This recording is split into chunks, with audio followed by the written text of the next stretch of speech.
Bismillahirrohmanirrohim. Assalamualaikum warahmatullahi wabarakatuh. Perkenalkan, nama saya Nurlela Marawa, kelas 1B Manajemen Pendidikan, mata kuliah Pancasila, program studi S1 Manajemen Pendidikan, Fakultas Ilmu Pendidikan Universitas Negeri Gorontalo.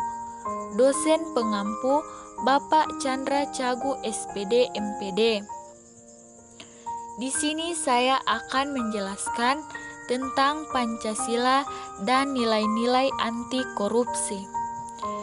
Pancasila merupakan sumber nilai anti korupsi.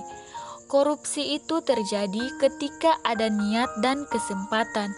Kunci terwujudnya Indonesia sebagai negara hukum adalah menjadikan nilai-nilai Pancasila dan norma-norma agama serta peraturan perundang-undangan sebagai acuan dasar untuk seluruh masyarakat Indonesia.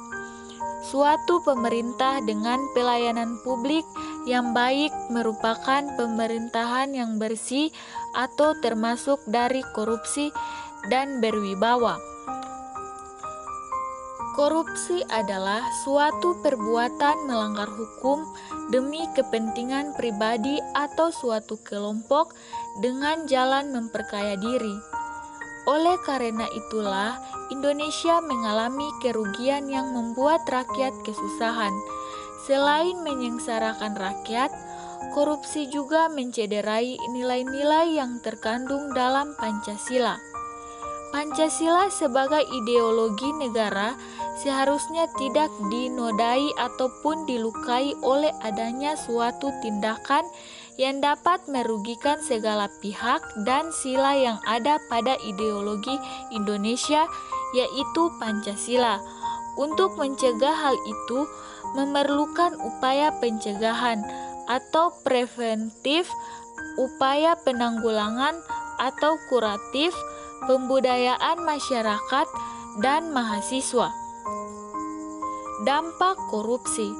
Korupsi pasti akan menimbulkan dampak yang buruk bagi suatu kelompok maupun negara. Dampak dari korupsi adalah: 1. Merugikan negara maupun kelompok. 2.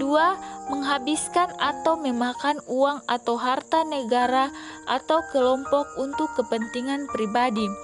3. Menjadikan negara miskin.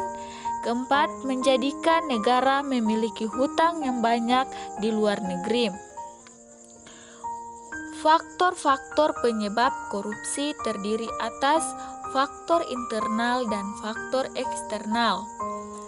Faktor internal merupakan penyebab korupsi yang datangnya dari diri pribadi atau individu.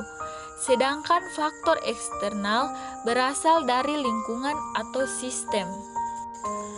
Untuk mencegah terjadinya faktor eksternal, selain memiliki nilai-nilai anti korupsi, setiap individu perlu memahami dengan mendalam prinsip-prinsip anti korupsi, yaitu akuntabilitas, transparansi, kewajaran, kebijakan, dan kontrol kebijakan dalam suatu organisasi atau institusi atau masyarakat. Oleh karena itu, hubungan antara prinsip-prinsip dan nilai-nilai anti korupsi merupakan satu kesatuan yang tidak dapat dipisahkan.